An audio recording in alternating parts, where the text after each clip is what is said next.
میاں بیوی کا رشتہ ایک ایسا مضبوط تعلق ہے کہ ساری عمر اسی بندھن میں رہ کر زندگی بسر کرنی ہے۔ اگر میاں بیوی میں پورا اتحاد اور ملاپ رہا تو اس سے بڑھ کر کوئی نعمت نہیں، اور خدا نہ کرے میاں بیوی کے درمیان اختلاف پیدا ہو گیا اور جھگڑے تکرار کی نوبت آ گئی تو اس سے بڑھ کر کوئی مصیبت نہیں کہ میاں بیوی دونوں کی زندگی جہنم کا نمونہ بن جاتی ہے اور دونوں عمر بھر گھٹن اور جلن کی آگ میں جلتے رہتے ہیں۔ آج ہم شوہر کے حقوق قرآن اور حدیث کی روشنی میں سنیں گے۔ اللہ تعالیٰ نے شوہروں کو بیویوں پر حاکم بنایا ہے اور بہت بڑی بزرگی دی ہے، اس لیے عورت پر فرض ہے کہ وہ اپنے شوہر کا حکم مانے اور خوشی خوشی اپنے شوہر کے ہر حکم کی تابعداری کرے، کیونکہ اللہ تعالیٰ نے شوہر کا بہت بڑا حق بتایا ہے۔ یاد رکھو کہ اپنے شوہر کو راضی اور خوش رکھنا بہت بڑی عبادت ہے، اور شوہر کو ناخوش اور ناراض رکھنا بہت بڑا گناہ ہے۔ حضرت محمد صلی اللہ علیہ وسلم کا ارشاد ہے کہ اگر میں اللہ تعالیٰ کے سوا کسی دوسرے کے لیے سجدہ کرنے کا حکم دیتا تو میں عورتوں کو حکم دیتا کہ وہ اپنے شوہروں کو سجدہ کیا کریں۔ نبی صلی اللہ علیہ وسلم کا فرمان ہے کہ جس عورت کو موت ایسی حالت میں آئی کہ مرتے وقت اس کا شوہر اس سے خوش ہوا تو وہ عورت جنت میں جائے گی۔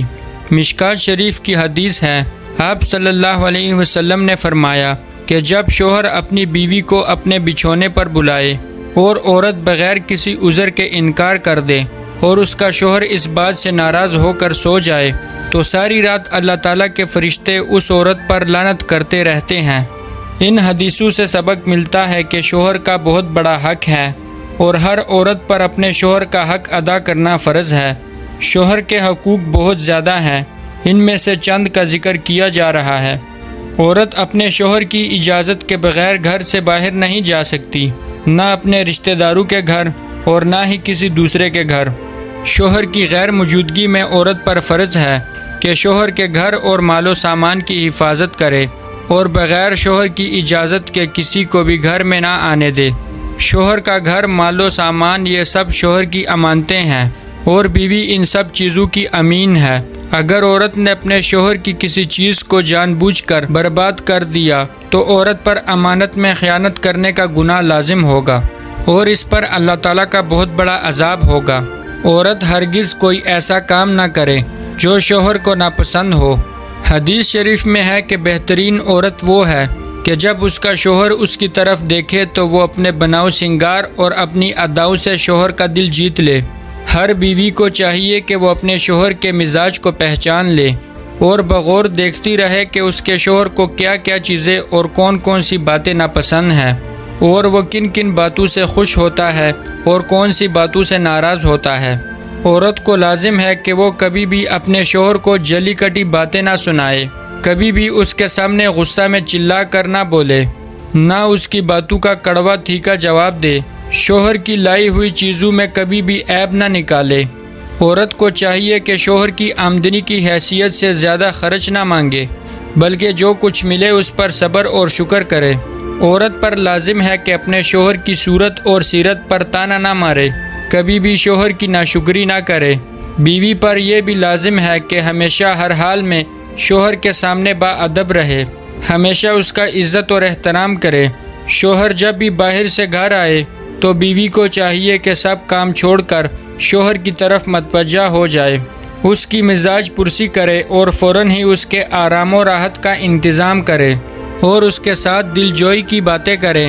ہرگز کوئی ایسی بات نہ سنائے، نہ کوئی ایسا سوال کرے جس سے شوہر کا دل دکھے۔ اگر شوہر کو عورت کی کسی بات پر غصہ آ جائے تو عورت کو لازم ہے کہ اس وقت خاموش ہو جائے اور اس وقت ہرگز کوئی بات نہ بولے جس سے شوہر کا غصہ اور زیادہ بڑھ جائے۔ اب ہم بہترین بیوی کی صفات سنیں گے۔ بہترین بیوی وہ ہے جو اپنے شوہر کے تمام حقوق ادا کرنے میں کوتاہی نہ کرے، جو اپنے شوہر کی خوبیوں پر نظر رکھے اور اس کے عیبوں اور خامیوں کو نظر انداز کرے، جو خود تکلیف اٹھا کر اپنے شوہر کو آرام پہنچائے، جو اپنے شوہر کی فرمانبرداری اور خدمت گزاری کو اپنا فرض سمجھے۔ بہترین بیوی وہ ہے جو اپنے شوہر کے سوا کسی اجنبی مرد پر نگاہ نہ ڈالے اور نہ کسی کی نگاہ اپنے اوپر پڑنے دے۔ بہترین بیوی وہ ہے جو اپنے شوہر سے اس کی آمدنی سے زیادہ مطالبہ نہ کرے، جو مل جائے اس پر صبر اور شکر کرے۔